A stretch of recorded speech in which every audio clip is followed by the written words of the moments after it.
Do you personalise projects for the recipient? In this video I show a quick and easy way how.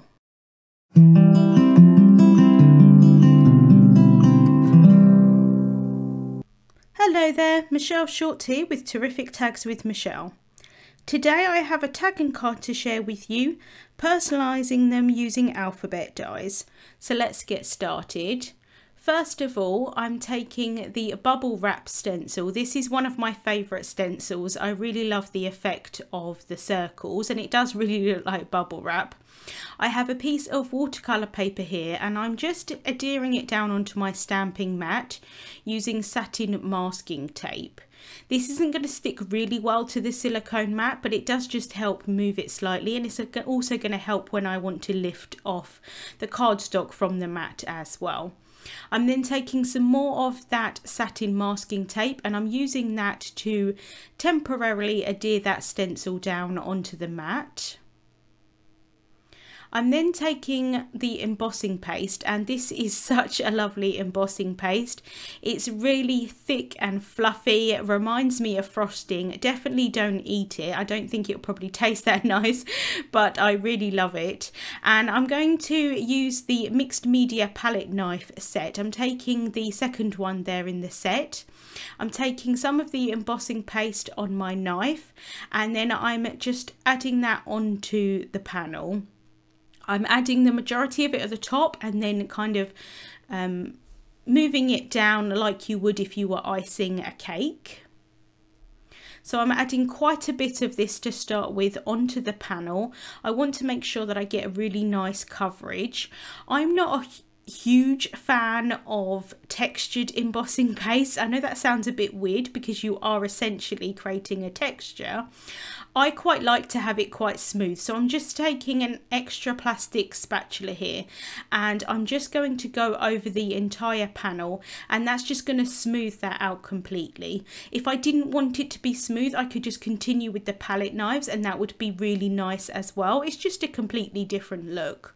So I'm just going over that to smooth that out. I don't mind having a few kind of bumps here and there, but for the majority of the panel I did want it to be fairly smooth. Then once I'm happy that that is smooth, I can remove that stencil, and I am going to clean that off really well quite quickly before that paste dries.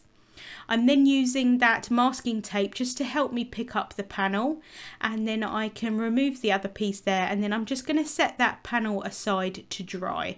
I did end up leaving it overnight. I don't think you need to really leave it that long, probably about half an hour depending on the humidity and the weather where you are. I think should be fine.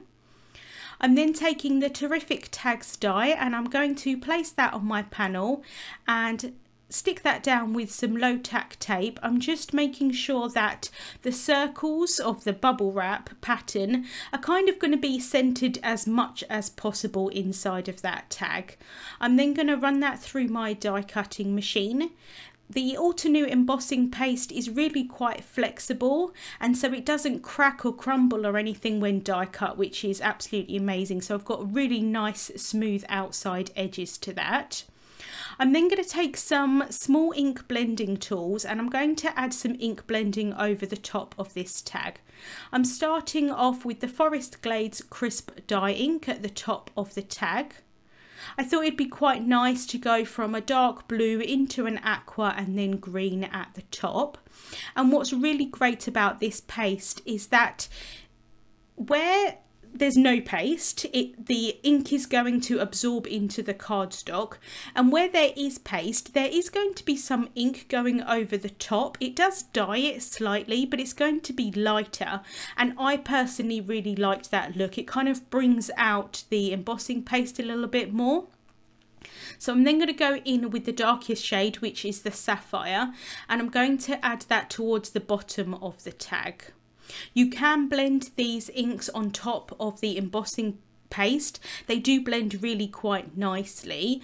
The ink does dry on top of the embossing paste, but it does take a little bit longer than it would do for cardstock. So I'm just adding that Sapphire there at the bottom. This is one of my favourite blue colours, really very pretty. And then I'm going to go in with Teal Cave in the middle, and I'm just going to blend that with the sapphire and then also the forest glades at the top. So I do go back in with the sapphire and then also the forest glades just to blend them with that Teal Cave. And as you can see, as I'm blending this on, it's darkening up the actual cardstock and leaving the embossing paste a little bit lighter in shade. Because I'm doing this on video, I'm not going to set this aside to dry. Ordinarily I would if I wasn't doing it as part of a video. So because I didn't want that ink to kind of smudge or anything on top of that embossing paste, I am going to remove a little bit with a cloth. Just a dry cloth, and that's just going to remove a little bit of that, and so that it dries a little bit quicker. You can see where my fingerprints got in it slightly. I am using some of that satin masking tape to kind of prevent that from happening, but it did still happen a little bit. But I can just remove that with that cloth.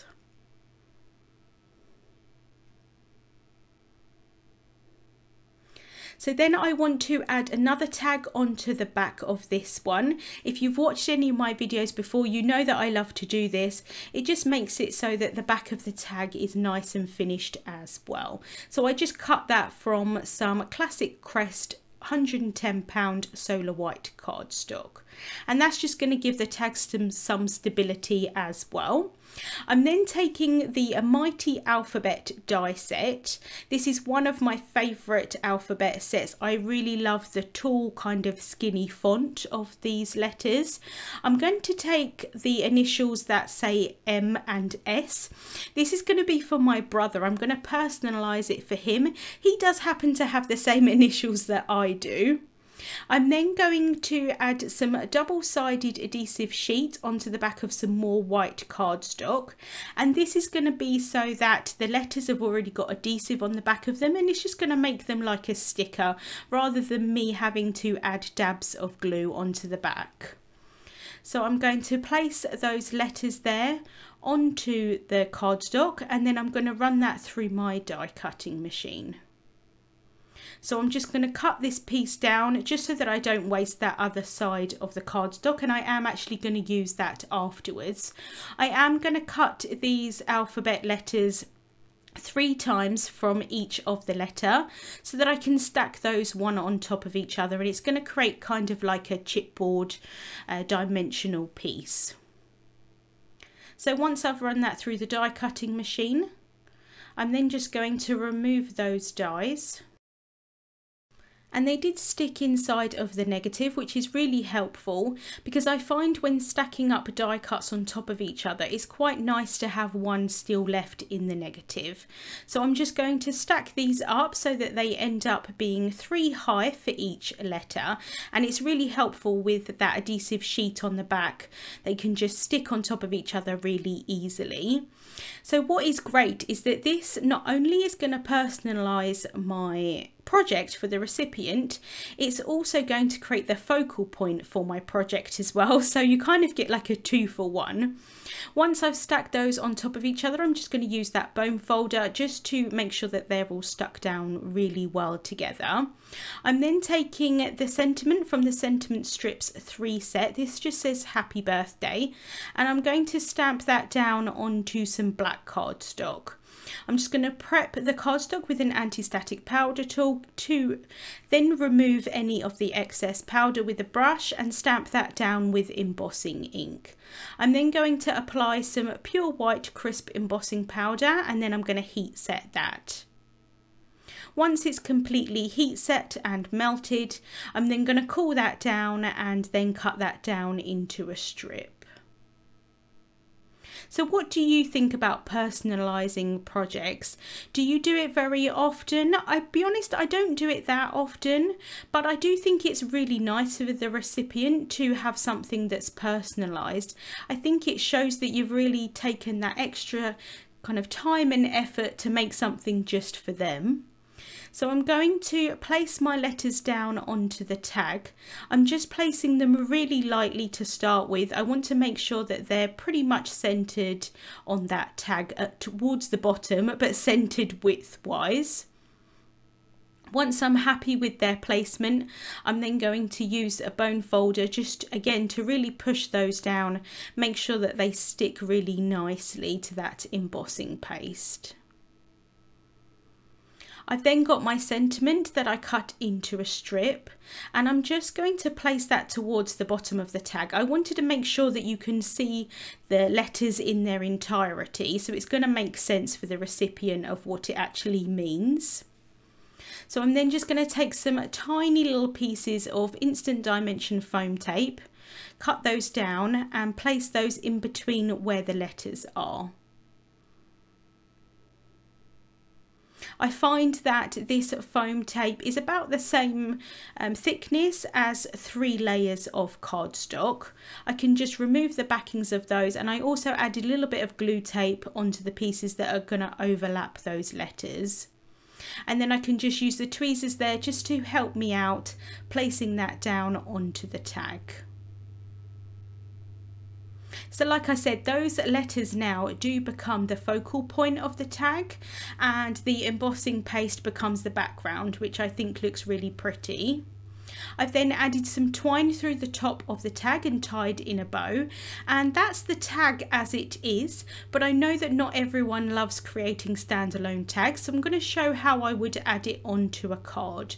I'm going to keep this very simple. I really like the tag as is, so what I'm doing here is I'm taking the bone folder and a scoreboard, and I'm just scoring lines into the front of an A2 size card base. So this is a finished size of 4 1/4 inches by 5 1/2 inches. And I really love adding scoring details onto the front of card bases. If I want to keep something really quite simple so that I don't detract from the focal point that I'm adding on top, which is going to be the tag, I really love just to add some subtle detail, and I find that scored lines really do that. Unfortunately, they really very rarely show up in photographs, but in real life it really does add something extra onto that card. So I'm then taking some more instant dimension foam tape, and I'm just adding that onto the back of the tag. I'm just going to cover the entirety of that tag, make sure that I don't have any areas where it might sag or anything like that. Just cutting those pieces down. And then I can remove the backings off of that foam tape, and then I can stick that down onto the card, and I'm just going to stick it in the middle of that card base. Once I'm happy with the placement, I'm just going to take an extra piece of scrap paper here, and I'm just going to place that on top to kind of push it down, just because the ink still isn't completely dry on that embossing paste. And so that is the card and the tag finished for today. I thought it'd be quite nice to add the tag onto a present or a gift, and then you could also give the card, if you wanted to create both, as the birthday card as well, which I thought would be really nice to have matching. Links to the products that I used will be listed in the description bar on YouTube and also over on the Altenew blog. Thank you so much for watching, and I hope you have a wonderful day. Hello there, crafty friend, Lydia here. Just popping in to say that you can get your daily dose of crafting tips, techniques and tutorials just like this by subscribing to the Altenew YouTube channel. All you need to do is click on that little bell up there and you will never miss a video. Thanks for watching. Bye bye.